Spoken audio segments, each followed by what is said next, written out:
범죄를 저질렀지만 이거 검사가 기소해서 형벌이 확정이 될 때 일로 가는 거고, 기소를 하지 않고 검사가 보기에 얘는 형사처벌보다는 그거보다 좀 완화된 이 보호처분, 이 보호처분의 일종인데, 보호처분 같은 경우에는 형벌보다는 약한 거죠. 그럼 얘는 형벌보다는 이 정도가 적합하겠다라고 해서 소년부, 법원 소년부로 보내는 경우가 있어요. 이거는 이제 형사법정으로 가서 판결이 확정되는 경우고, 법원 소년부로 가면 단독 판사가 결정을 해요.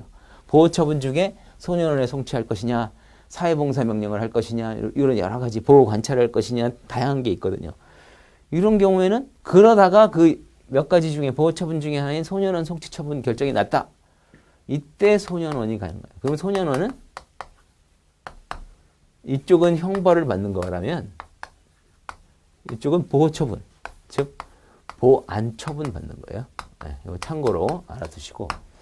자, 그래서 지금 형벌과 보안처분 얘기하는데, 지금 여기 광의, 그죠? 광의의 규정 보고 있었죠? 광의의 규정은 요거 시설에 구금하는 이런 것들, 이런 걸 포함해서 규정을 설명할 때 광의의 규정이라고 하고요. 맨 끝에 있는 최광의의 규정은 가장 넓은 거니까 이거 외에 각종 사회 내 처우를 포함한다, 이렇게 이야기합니다. 사회 내 처우. 이 말이 또 이제 처음 보시는 분들은 좀 어색할 수도 있는데, 사회 내 처우의 개념에 대해서 조금 이야기를 해야 되겠네요. 자, 일단 처우를 이야기하자면 교도소, 구치소 등 요걸 이제 교정시설, 시설이라고 적겠습니다. 그리고 일정한 사회에서 하는 경우도 있어요. 사회 내 처우. 시험에서는 시설 내 처우와 사회 내 처우를 구분해라, 이 문제 아주 많이 나옵니다. 요거는 시설 내 처우라고 부르고 이쪽은 사회 내 처우인데, 일단 쉽게 생각할 수 있는 건 장소적 개념이죠. 교도소 내에서의 처우.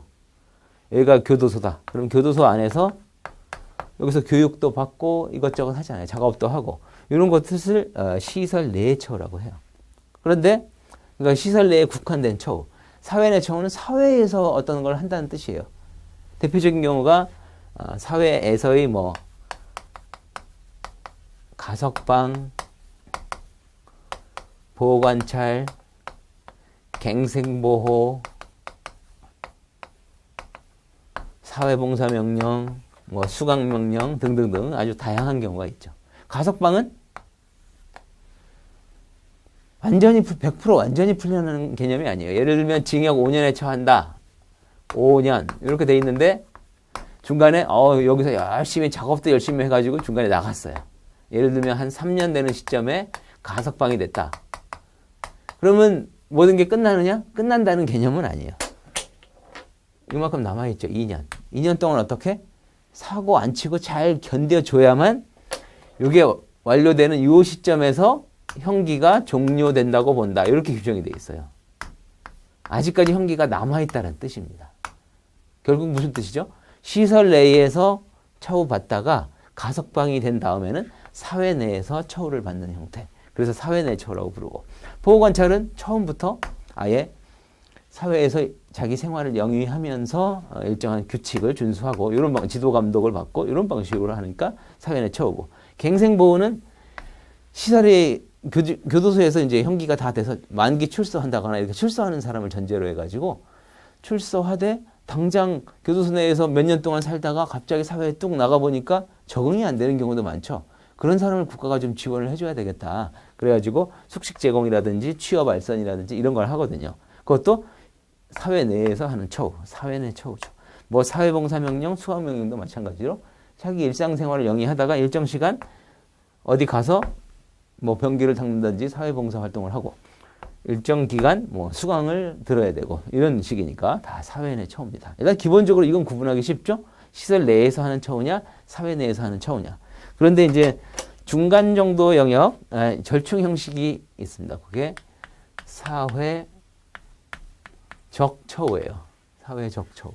적자가 들어가니까 이거랑 다르죠. 이건 사회 내 처우고 사회적 처우. 이건 뭐냐면 시설 내 처우를 전제로 해서 시설에 구금된 사람이에요. 그런데 교도소 내에서의 처우만 가지고는 사회성을 함양하는데 조금 미약해. 사회성이 좀 부족한 사람들이 여기 많이 들어와 있잖아요. 그래서 사회성을 함양하는 게 되게 중요한 재사회화의 어떤 수단인데, 그래서 어떻게 하면 좋을까? 사회와의 일정한 접촉 기회를 증대하면 아주 도움이 되겠죠. 예를 들면 접견을 실시한다. 그럼 가족들이나 친구들이 가끔 와가지고 그 사람들 좀 만나보고, 그 다음에 외부 통근 작업 이런 것도 있습니다. 이 사람이 좀 모범수다 그러면은 외부 사회에 있는 작업장에 가가지고 출퇴근하는 거예요. 여기 가가지고 낮에는 작업하다가 밤에는 시설에 다시 구금이 되고 이런 식으로 왔다 갔다 하고, 결국 어떤 거죠? 시설에 구금되어 있는 사람을 전제로 해서 사회와의 일정한 접촉을 허용한다. 이게 사회적 처우입니다. 아시겠죠? 그래서 시험에서는 사회적 처우와 사회 내 처우 이 두 개를 구분하라는 문제가 많이 나옵니다. 여러분들은 어떻게 인식을 하면 쉽죠? 이 사람의 신분이 뭐냐?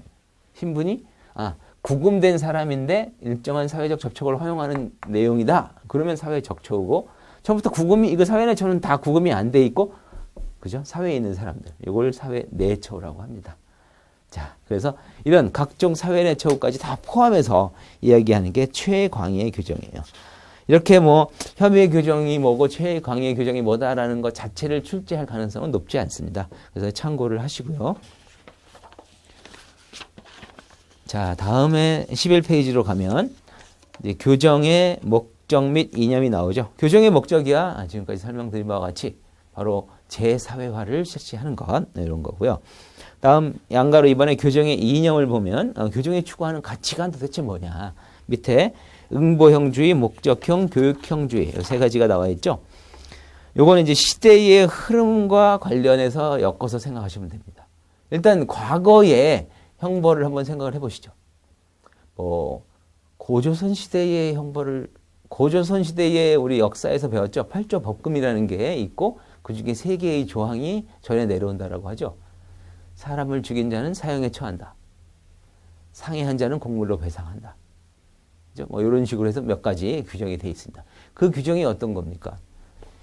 잘못에 상응해서 엄격하게 처벌하겠다.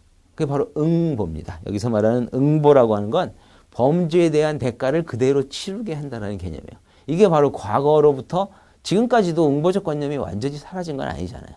지금도 사람을 죽인 자는 사형에 처할 수 있도록 우리 형법이 규정하고 있는 것처럼 응보적 관념은 계속 살아 있습니다. 다만 응보 위주의 체제가 바로 예전 방식. 그래서 그걸 응보형주의라고 하고요.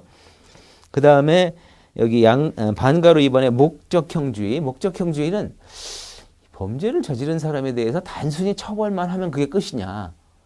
지금 우리가 추구하고자 하는 재사회화라는 표현을 자주 썼는데, 추구하고자 하는 것은 바로 단순히 잘못에 상응하는 처벌뿐만 아니라 이 사람을 잘 유도하고 교육하고 해서 사회복귀를 해서 다른 사람과 잘 어울려 살 수 있도록 이런 환경을 조성해야 되겠다. 이런 상황을 만들어내야 되겠다.